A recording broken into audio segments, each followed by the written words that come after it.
All right, in this final video, let's go through example 3 real quick. In a sample of 148 sales reps, half were randomly chosen to receive training while half did not. So our first research question is about determining whether sales performance changed between Q3 and Q4. We can find out by comparing these sales reps' performance in Q3 with their performance in Q4. So first question here is this a repeated measures or a paired samples situation? Well, it's a repeated measures because our first measure was Q3 and then next one was Q4. Now, in the interest of time, we're just going to focus on the interpretation rather than assumption tests for this analysis. However, in actual practice, assumption tests must always be carried out. All right, so let's continue. Research question 1 about representatives who receive training. Here's our null hypothesis. So what does that mean in everyday language? Well, we could put it a couple different ways. Average difference between Q3 and Q4 sales performance is 0 for those who receive training. Or we could also say there is no difference in sales performance between Q3 and Q4.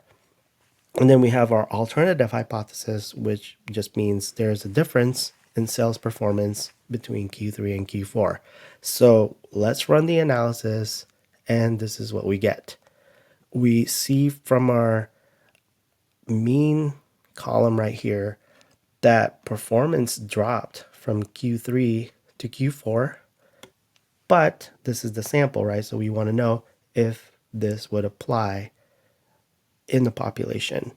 So we want to know if this change is likely to occur in the population as well. The paired t-test will tell us. And here is the output. There's our statistic right there, p-value less than 0.05, so we will reject. We're going to say that there is a difference in sales performance. And when there's a difference, we're going to look at the mean and we're going to say, oh yeah, it went down in Q4. So our confidence interval answer to the research question is sales reps who received training in Q3 did not improve their performance in Q4. And looking at the confidence interval, we could say that the decline could be as small as 1.1558 quota points or as large as 1.5559 quota points. And we're not going to worry about looking at the effect size, but you could look at the practical significance to see if there's something to that. You could look at the monetary value, what that means for the organization. All right, now let's move on to research question number 2, representatives who did not receive the training. Now, why do we want to test why do we want to do t-tests on both groups, right? Our first research question was about representatives who received the training, and now we're looking at the representatives who did not receive training. Well, the reason for that could be, well, there could be 2 different reasons. One is maybe the training was off. Like maybe in getting that training, there was something wrong with it and that caused that decline. Or it could be that there was something that happened in the environment, something external to the organization, or something like that. It could be that there was an economic downturn and people just weren't buying as much, so it had nothing to do with the training. So things of that nature. And so that's why it's important to look at both groups. And in running the statistical analysis, this is what we get.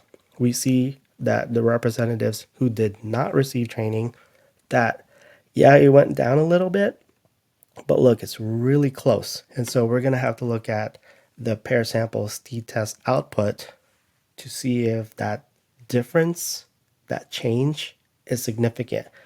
And looking at the p-value, it's 0.65, which is greater than 0.05. So we will fail to reject the null hypothesis. So we're going to, yeah, right there, fail to reject. And so our interpretation from looking at both groups is that sales reps who received training did worse. So there's something wrong with that training. Let's not use that. It didn't matter with those who didn't receive training because from Q3 to Q4, there was no change in performance. Whew. All right, so that was that example. I will leave you to go through example 4. Your next task now is to go to Canvas and see your next activity for you to turn in.